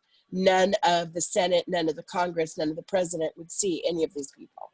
They were just said, oh, that's nice, go over to the National Cathedral and pray for us. And so they were sent away. They were there to tell them that we have a chance to turn it away from the purification. We have that chance. And if you look at Prophecy Rock, you'll see a line that goes down, and there's another one that goes up, that it's slanted. Just look at the picture. It's also I think it's in class number 1. You'll see on the video, we have pictures of Prophecy Rock. And Prophecy Rock, in that prophecy, is that we have a chance at one point to stop the purification. And we have a chance that we won't need to go into purification. Guess what? We didn't make it. We're in purification. This is the time of purification. We are in it now. So to understand that they have a lot of different things about purification and about that time, but we were at the time that we could have turned it, and now we are past that time, and we have started 2020 because we didn't turn it before the 2020 gate, which is part of the prophecy class I talked about. We are now in purification.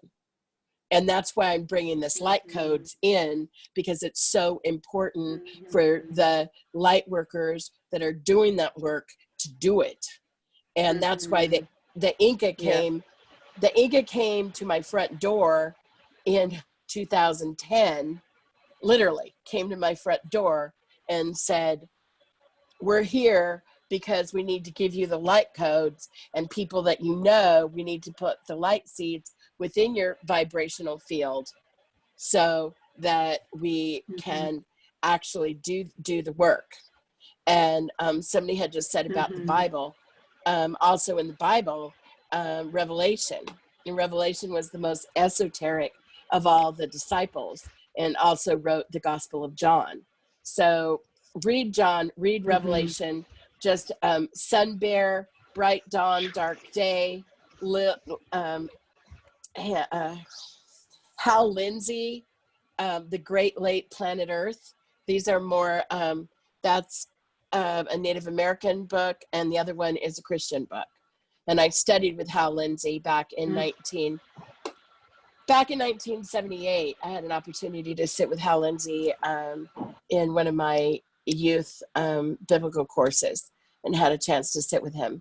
So understanding that there's the time, so it's just the prophecy, so it's Hindu right now through the Mahabharata, the changing of the Kali Yuga and all that. It's there. It's in Revelation. It's in the Hopi prophecy. The Hawaiian prophecy is what is up above shall come below. What is below shall come above.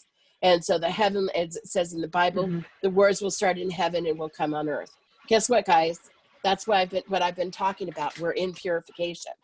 It is the time. We have gone past that time. So we're in the turning, going into the 5th sun. So it can seem catastrophic, but it's not. We have the opportunity to do the work and do it right, and to learn how to move these light codes are really important. So in 2012, our sun aligned with the great central sun. The great central sun is an anatomical black hole that sits within the center of our universe, and within our galaxy, the Milky Way galaxy. It is what's created the Milky Way galaxy. If you look at the way the Milky Way is made, it actually is a spiral. It looks kind of like a hurricane with the eye of the hurricane. The eye of the great central sun is the black hole in the middle of the Milky Way. In 2012, December 21st, when the long calendar count stopped, that's when we were aligned with the great central sun, our solar system, our sun, which happens every 26,000 years, took in a transmission from that great central sun into our sun. It gave that transmission because it goes around and it's only aligned, and it's aligned with a lot of other galactic, there's a bunch of galactic stuff going on. What's that guy's name? The Mayan conspiracy. I did a panel with him back in 2008, and I sat next to him. I can't remember his name, but it's like the Mayan conspiracy. He was the young guy then with a beard. Anyway, he's great. He wrote a great book about this alignment in all the galactic stations that went along with this alignment. So go back and look up 2012 galactic alignment. No, it wasn't Pitchback. I sat with him too. He's great. Daniel's great. He's got a foreboding sense of humor.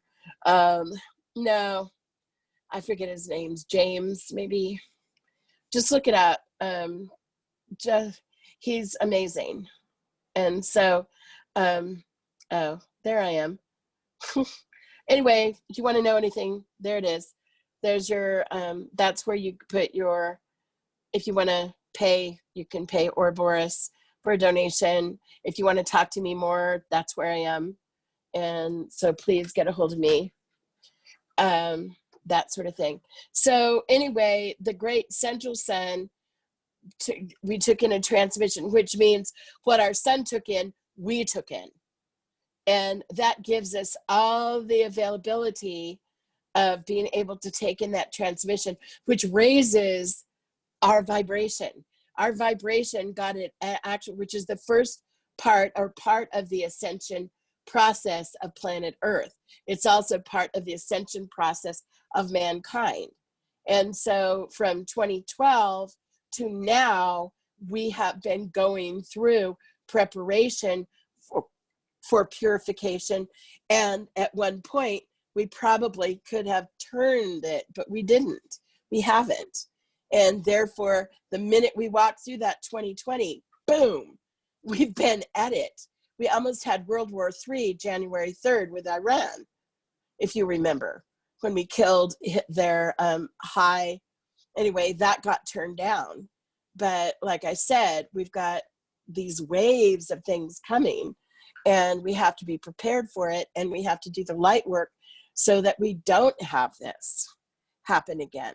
And so we are turning from the fourth world to the fifth world. But if we can get enough people's vibration up to transcend some of these vibrational higher technologies of humankind, and which we have so many of them now, and we can get rid of this arcane, fossil fuel, chemical world and money world, and find a different way. We can all beam to Star Trek in the 23rd century. But that's what this whole evolution is about. That's why I'm teaching these light codes, so that you have an armor of light to be able to fight and win and put more light into the world as we go through this purification. I know this sounds radical, but this has been sitting on me with my ancestors for a long time. And if you've known me for a long time, you know I've been talking about this for a long time, and we're finally here. So I hope that answered your question. Doesn't? I can't read that. Can somebody talk it? Somebody ask a question and I can't hear it. It says, doesn't sound radical at all. Okay, thank you. Thank you. Okay, you guys, it's 5:04. It's 5:04, and I hope you enjoyed this. It was a little baiting of next week is going to be prophecies, earth changes, and ascension. So we're kind of actually going to keep on with this, and we're going to be coming out with the Academy of Oracle Arts. We are coming out with our Earth Alchemy class, which will be in Nevada City. It's a hands-on class. It's 6 months, and it's a herbal, and it's working with vibrational medicine. So we're going to make ormus. We're going to be making some of the spagyrics. So it's an alchemical process of working with vibrational medicine, and that will be starting here in July. And then we also have our apprenticeship into the portals of light, and that will probably start right around in July, and that will be a Zoom class. So forthcoming, we'll probably hopefully have more information about that. So hopefully you guys enjoyed it. I hope you have a great weekend, and go get the light. Even though it's raining, go get the light. Love you guys. Take care. Thank you. Bye. Thank you. You're welcome. Thanks, Thanks, two everyone. clouds. Thank you. Thank you. Thanks, everybody. Bye.